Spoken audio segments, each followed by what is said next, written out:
Hey guys, it's Night Flame, and today, guys, I'll be reviewing Hellcat issue number 6. And this issue is written by A.K.A Leth, and guest starred is Natasha Allegri. So, why did I think of Hellcat issue number 6? Well, let's find out. So, this issue is a really filler issue of Hellcat. She does not battle with Haiti, I think Haiti is her name, or Jessica Jones in this issue, but instead, she is having a fun day at I believe it's Coney Island. So her friends come to pick her up. She goes to Coney Island, and they find out that Coney Island is not threat free, but instead Arcade shows up, and Arcade is a crazy villain who loves video games and likes to put people in traps involving video games, and he decides to basically put Hellcat and her friends in a peril. And she is going after Tom because Tom, or not she, he is going after Tom because Tom is powerless, and he's gonna use him as a prize. So Hellcat has to play his games. They end up doing that, and they end up winning, and that's pretty much it. Basically, they end up destroying him, and we find out after their celebration that Jessica Jones is following Hellcat. She knows who Patsy is. She knows that she is Hellcat, and she knows a lot of things about Patsy. But Jessica Jones doesn't really want to use it against her, but instead wants to help Patsy. So that is where the issue ends. Like, she does not come off as a threat, but instead of maybe a possible ally against her legal battle with Haiti. So yeah, I think it's Haiti. But anyways, that's where the issue ends. So what did I think about Hellcat issue number 6?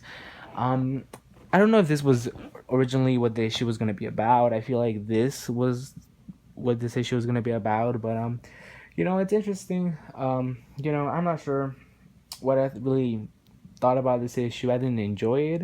And I think what it really took me out of it was really this manga style art.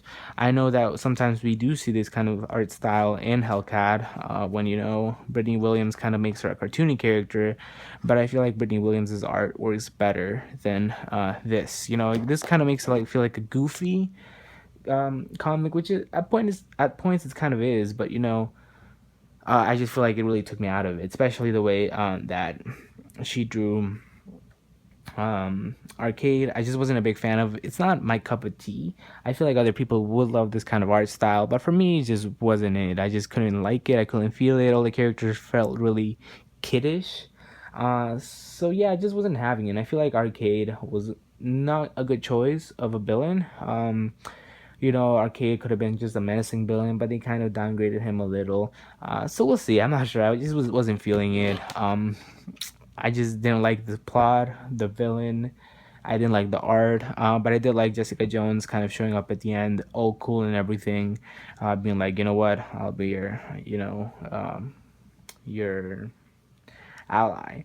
And I like the way Jessica Jones is drawn, but other than that, I just wasn't feeling this book. I just wasn't feeling the plot of having Arcade show up. I wasn't feeling of the art, especially the art. I just feel like it looks good. It's just that it's not my cup of tea, and I feel like it does not. It kind of fits this book because it's a silly book, but it just wasn't my cup of tea. So, yeah, I'm gonna say that I wasn't a big fan of the plot. The villain, I feel like it was really they should have picked someone else. The art wasn't a big fan of. I did like Hellcat. We had some really cool revelations, like how Ian, he's not a gay character, but instead he's bi. So that's interesting. Also, Tom, he is an interesting character as well, but he really didn't do much except kind of be the I need help. So yeah, we'll see what happens. But I gave this issue of Hellcat a 6.5 out of 10. So far it's my worst pick of the week, but that could change when I read all my books on Friday. But we'll see. So Hellcat 6 out of 10. I usually do love this run though, and I thought this story wasn't the worst part of it. It's just that art really took me out of it. So 6 out of 10, and thanks for watching, guys. Hope you like this video. Or subscribe to my channel if you haven't done so, and have a nice day, guys. Goodbye.